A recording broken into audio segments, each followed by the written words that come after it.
Olá! Esta é a sexta aula do curso Línguas Gerais, Origens e Transformações Gramaticais da primeira escola de estudos linguísticos do GEL. Eu sou a professora Aline e hoje a gente vai falar mais um pouquinho sobre o Nhengatu. Quando a gente pensa em Nhengatu, a gente pensa muito na grande quantidade de empréstimos do português. Há quem diga até que uma língua misturada com o português. E, ao mesmo tempo, a gente viu nas outras aulas uma grande preservação de estruturas, principalmente século XVII, XVIII, e a gente foi vendo as transformações aos poucos dessas estruturas. Mas quando é que será que o grande afluxo do português vem nessa língua? Então, para entender isso, a gente precisa entender um pouquinho da história do Nhengatu, principalmente do declínio que essa língua sofre, principalmente no século XIX. Tá? E para isso eu vou utilizar como fonte a pesquisa histórica do professor José Ribamar da Bessa Freire. E, assim, para entender bem essa história, é fundamental a leitura do livro Rio Babel.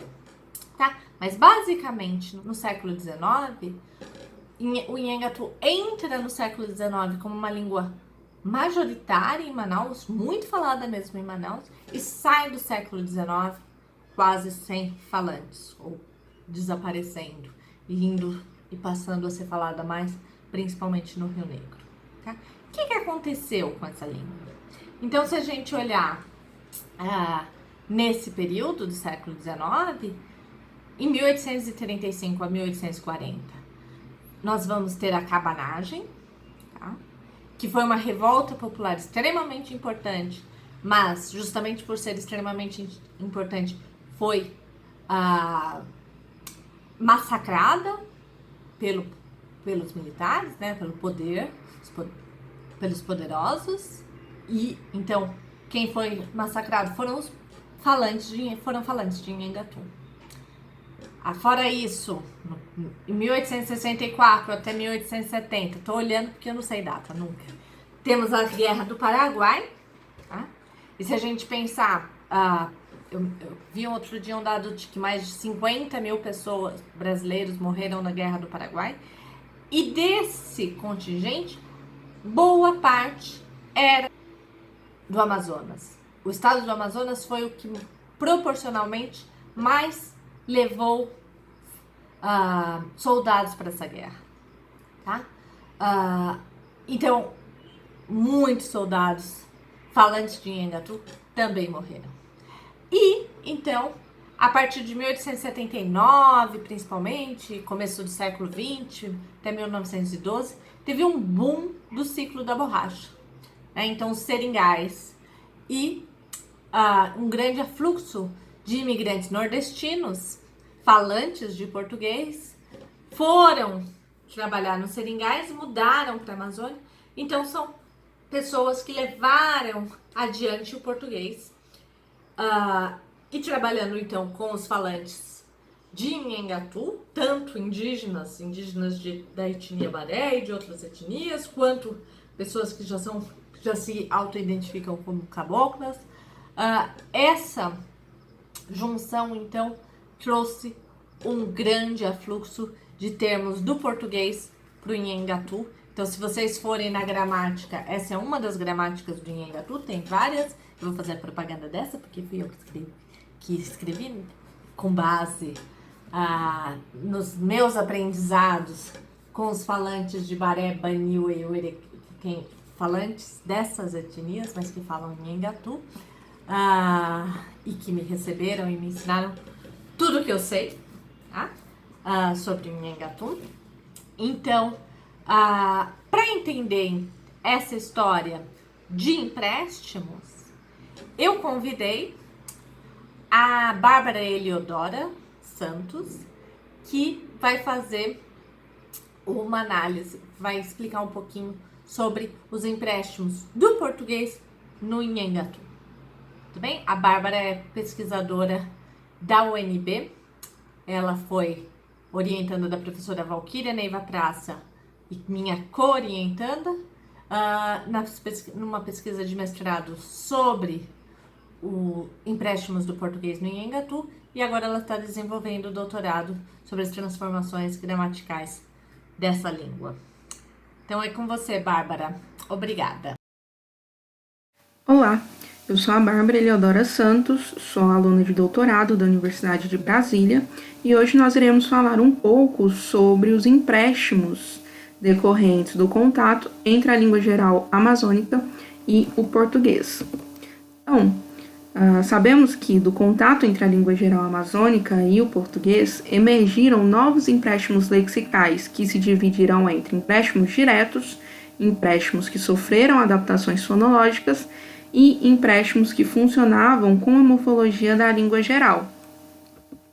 Este trabalho foi feito em minha dissertação de mestrado, cujo nome é Empréstimos do Português para a Língua Geral, entre os séculos XVI e XXI, sob a orientação da professora Valquíria Neiva Praça, pesquisadora do Núcleo de Tipologia Linguística e professora da Universidade de Brasília, e sob a coorientação do professor Aline da Cruz, também pesquisadora do Núcleo de Tipologia Linguística e professora do Núcleo Tacna Racam, na Universidade Federal de Goiás.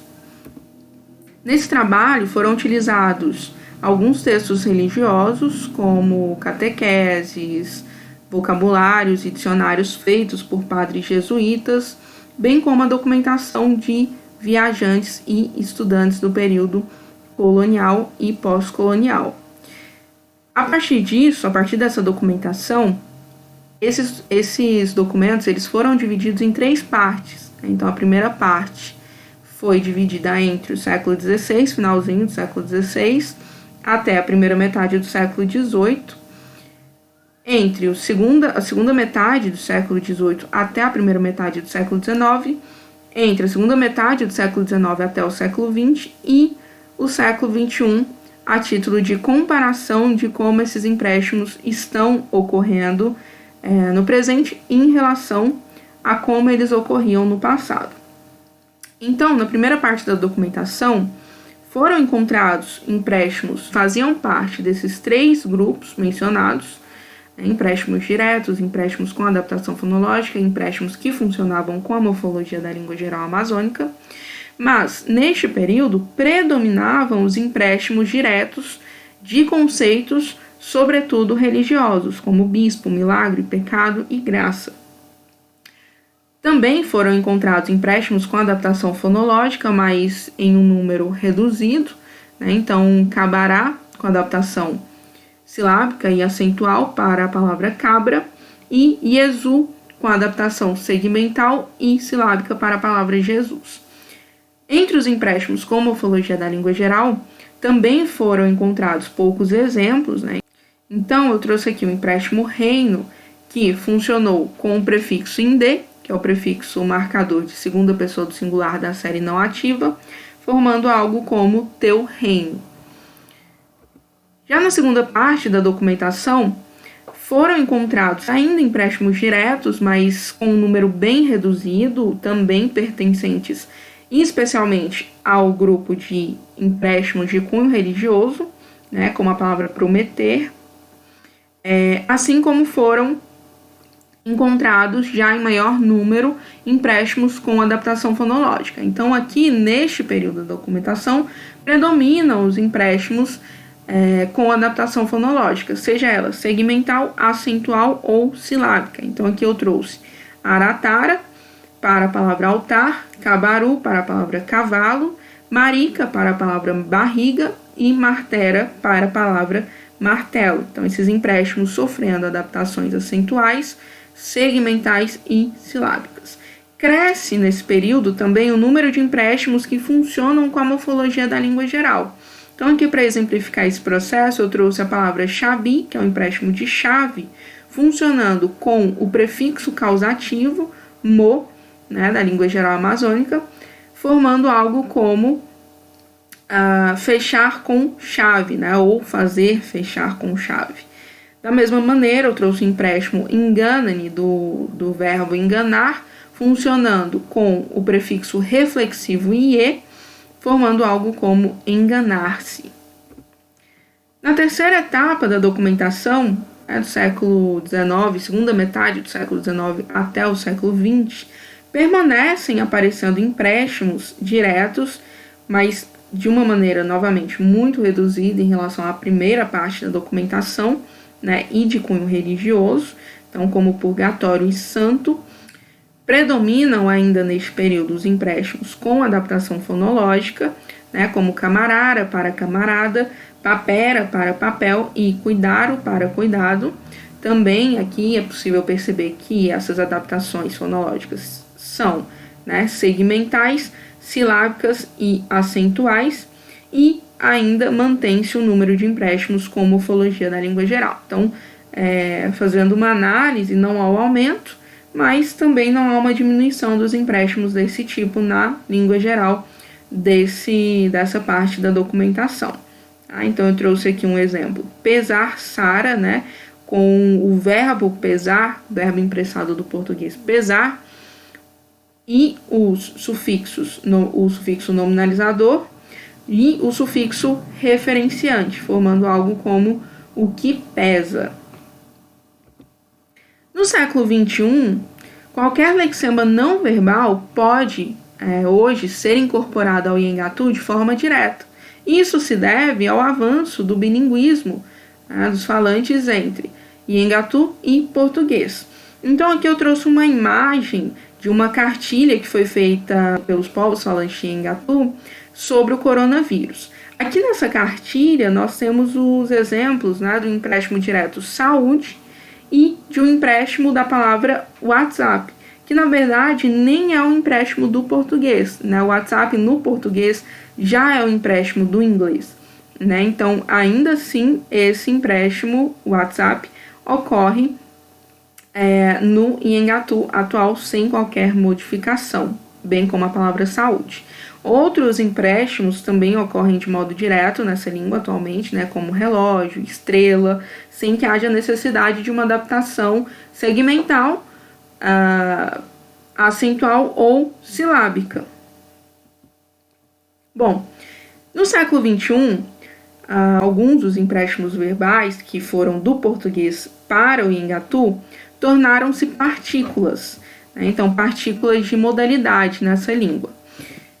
Nos séculos passados, também foram levantados alguns exemplos de empréstimos verbais para a língua geral amazônica. No entanto, esses empréstimos tinham um número muito reduzido, também foram poucos empréstimos e, na maioria das vezes, eles foram nominalizados, com o sufixo nominalizador. O artigo, aceito para publicação na revista Boletim do Museu Paraense Emílio Gueldi, e do verbo fez-se partículas em Iengatu, escrito pela professora Aline da Cruz e sob a minha coautoria, fala sobre esses verbos, né, que foram emprestados do português e viraram partículas de modalidade em Iengatu. Bom, nesse sentido, Matras 2007 propõe uma hierarquia de empréstimos, né, em que a primeira classe pertencente a essa hierarquia seria aquela classe que mais é propensa a ter empréstimos, e o último seria aquela classe menos propensa a ter empréstimos de outras línguas. Então, aqui ele começa com nomes e conjunções, verbos, marcadores de discurso, adjetivos, interjeições, advérbios, outras partículas e aposições, numerais, pronomes, afixos derivacionais e, por último, afixos flexionais. Foi percebido durante a minha pesquisa de mestrado que, de fato, a língua geral ela acaba seguindo essa hierarquia que é proposta por Matras, né? Então, os nomes eles foram os principais a serem emprestados do português para a língua geral, né? Enquanto apareceram, sim, alguns verbos, mas com poucos exemplos. Já no século XXI, isso acaba, né, se intensificando. Então, conforme já foi dito, né, alguns dos empréstimos verbais do português para o Iengatu do século XXI foram emprestados, né, como partículas. Então, o longo contato linguístico, né, entre Iengatu e português possibilitou que o Iengatu recebesse empréstimos lexicais do português das classes de nomes, de conjunções, de verbos, de marcadores de discursos e de adjetivos. Entre os empréstimos verbais, o Engatou recebe o que o Matras 2009 chama de inserção direta de verbos, né, que é o contexto em que o verbo, sem sofrer modificação, é tratado como um não verbo, né? Então, o verbo vem do português, não sofre modificações e é tratado como partículas de modalidade no Iengatu, né? E essa foi a origem de 4 partículas em Iengatu que serão apresentadas no quadro a seguir. Então, aqui, né, são as partículas que foram emprestadas do português como verbos e funcionam como partículas no Iengatu. A primeira delas é o tenki, que expressa uma ideia de obrigação, né, que é a união do verbo ter na terceira pessoa do singular, mais a conjunção que. O preciso, né, que expressa a ideia de necessidade, que é a união do verbo ser na terceira pessoa do singular, é preciso, né, junto da maneira nominalizada, né, no particípio do verbo precisar, então é preciso. O será, que expressa uma questão polar, né, que é simplesmente o verbo ser na terceira pessoa do singular. E o será que expressa uma questão retórica, né, que é a união também entre a terceira pessoa do singular do verbo ser e a conjunção que.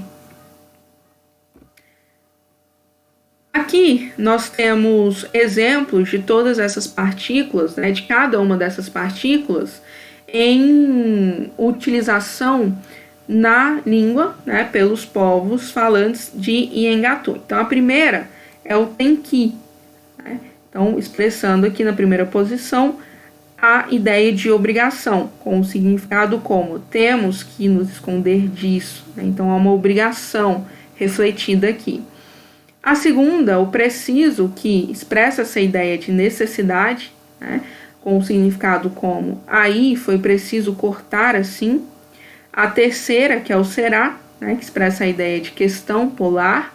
Então, dá para você contar uma história, né, como se fosse um pedido mesmo. E a última, o será que, né, que expressa uma ideia de questão retórica. Então, será que o Kariaman vale para nós? Essa última fala, né, esse último exemplo, foi retirado de um ritual de iniciação dos jovens Baré, Baniwa e Uerekena. Para quem se interessar, né, é possível assistir ao documentário Baré, Povo do Rio, né, sobre mais, para saber mais sobre esse ritual de iniciação. Bom, considerações finais. O contato com o português, né, como nós vimos durante a apresentação, possibilitou a entrada de vários itens lexicais novos na língua geral amazônica. Situação que começa a se intensificar também à medida que o contato linguístico aumenta.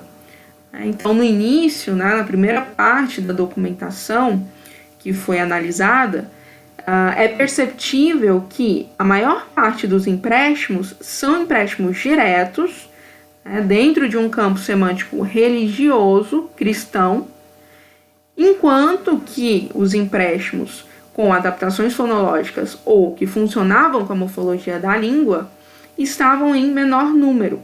Então, isso acaba gerando um questionamento se, de fato, os falantes de língua geral amazônica estavam usando essas palavras, né, esses empréstimos diretos no uso corrente da língua, ou se apenas os jesuítas utilizaram desses empréstimos por conta de uma certa dificuldade de traduzir essas palavras em língua geral nos textos religiosos, né? Então, nas catequeses, por exemplo. Provavelmente foi o que aconteceu.